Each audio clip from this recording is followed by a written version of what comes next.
ಗುರು, ನಾವು ರೋಹಿತ್ ಶರ್ಮಾ ಅವ್ರನ್ನ ಎಷ್ಟು ಹೊಗಳ್ತೀವೋ ಅಷ್ಟೇ ಇವ್ರನ್ನೂ ಕೂಡ ಹೊಗಳ್ಬೇಕು ಅನ್ಕೋತೀನಿ. ನೀವೇನಂತೀರಾ? ನಾವು ಪ್ರತಿ ಸಲ ರೋಹಿತ್ ಶರ್ಮಾ ಚೆನ್ನಾಗಿ ಆಡಿದಾಗ, ಒಳ್ಳೆ ಪರ್ಫಾರ್ಮೆನ್ಸ್ ಕೊಟ್ಟಾಗ ಡೆಫಿನೆಟ್ ಆಗಿ ಆಸ್ ಅ ಫ್ಯಾನ್ಸ್ ನಾವೆಲ್ಲ ಹೊಗಳ್ತೀವಿ. ಅವ್ರು ಮಾಡಿರೋ ಈಚ್ ಸೆಂಚುರೀಸ್ಗೆ, ಈಚ್ 200ಗೆ, ಈಚ್ 50ಸ್ಗೆ, ಅವ್ರ ಫೀಲ್ಡಿಂಗ್ಗೆ, ಅವ್ರ ಎಫರ್ಟ್ಗೆ, ಅವ್ರ ಕ್ಯಾಪ್ಟನ್ಸಿಗೆ ಎಲ್ಲದಕ್ಕೂ ಹೊಗಳ್ತೀವಿ.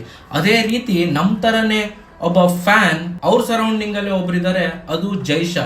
ಯಾಕೆ ನಾನು ಜೈಶಾ ಅವ್ರ ಬಗ್ಗೆ ಮಾತಾಡ್ತೀನಿ ಅಂತ ಹೇಳಿದ್ರೆ, ಯಾವುದೇ ರೀತಿ ಅವಾರ್ಡ್ ಸೆರೆಮನಿ ಆಗಿರಲಿ, ಫಂಕ್ಷನ್ ಆಗಿರಲಿ, ಅದರಲ್ಲಿ ನೀವು ಒಬ್ಸರ್ವ್ ಮಾಡಿ ನೋಡಿ, ರೋಹಿತ್ ಶರ್ಮಾ ಅವರ ಬಗ್ಗೆ, ರೋಹಿತ್ ಶರ್ಮಾ ಅವರ ಕ್ಯಾಪ್ಟನ್ಸಿ ಬಗ್ಗೆ, ರೋಹಿತ್ ಶರ್ಮಾ ಅವರ ಸಕ್ಸಸ್ ಬಗ್ಗೆ ಅವ್ರು ಮಾತಾಡ್ತಾರೆ. ಅದಕ್ಕೆ ಎಲ್ಲೋ ಒಂದ್ ಕಡೆ ನನಗನ್ಸುತ್ತೋ, ನಾವೆಲ್ಲ ಹೆಂಗ್ ರೋಹಿತ್ ಶರ್ಮಾ ಅವ್ರಿಗೆ ಫ್ಯಾನ್ಸೋ, ಅದೇ ರೀತಿ ಜೈಶಾ ಅವರು ಕೂಡ ಎಲ್ಲೋ ಒಂದ್ ಕಡೆ ರೋಹಿತ್ ಶರ್ಮಾ ಅವ್ರಿಗೆ ಬಿಗ್ಗೆಸ್ಟ್ ಫ್ಯಾನ್.